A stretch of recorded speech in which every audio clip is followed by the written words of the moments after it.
So did you guys hear that Mugabe's daughter got married? Yes, so yes, his only daughter.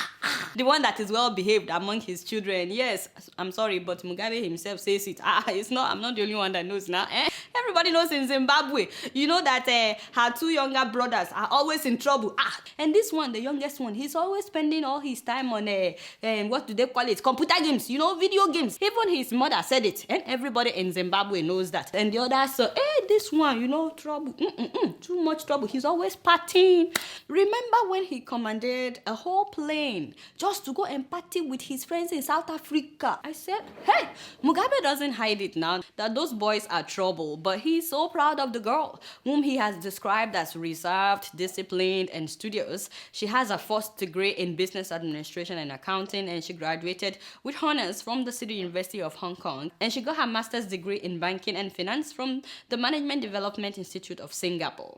So, to celebrate her wedding, for the first time since 1980, Mr. Robert Mugabe opened his mansion to the public. Yes, remember Graceland? I've talked about Graceland before. Oh, that beautiful, beautiful mansion. Yes, that is the place where they had the ceremony. You know that Mugabe hardly opened his residence to the public. And we're talking about 4,000 people in attendance. 4,000 people. Now, while I'm very happy for the girl, her name is Bona, by the way. She was glowing. She's very beautiful, you know. I'm very happy for her. I just can't get past the fact that Mugabe spent $6 million on that wedding. 6 million.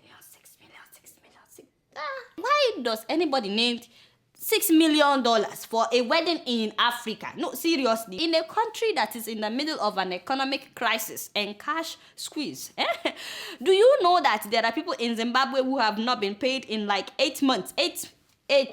8 months, oh, my people, 8 months, and they have family members to take care of. And I remember telling you that banks were running out of cash in December last year. But the question is, where did Mugabe get this money? Because Mugabe himself was recently asking for foreign urgent food aid for about 2.2 million people in his country. Among them were victims of the recent flood that, according to local government minister Ignatius Kombo, that required $20 million in aid. And I don't understand why the caterers had to be, flown in all the way from Singapore. I said, did they also bring their pots and cutleries from Singapore? So there is nobody in Zimbabwe that could make good food. And you didn't call Mama Yusuf, at CMS bus stop in Ekoile, Lagos.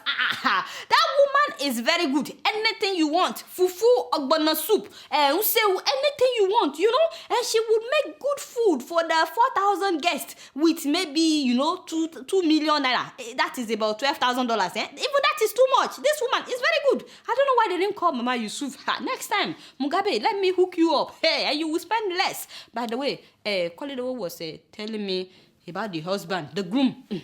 You guys know that me, I don't like to talk about people. What is my own? I don't get into people's business. I beg.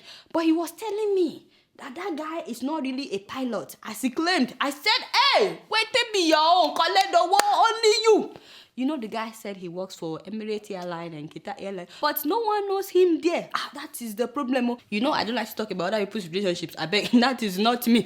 All I know is that Mugabe could have cut costs, by using wedding planners in Zimbabwe. Why do you have to bring wedding planners all the way from South Africa? And then he flew in caterers from Singapore. Along with that, I'm sure he also flew in his medical doctors from Singapore just to make sure that he stayed alive the whole wedding weekend. Yes, if you get what I mean. Yes, the important thing to me is not how much you spend on your wedding. That doesn't prove anything. The important thing to me is how much you enjoy your marriage after the wedding is over. But guess what? I don't know anything. I beg, I'm just keeping it real low.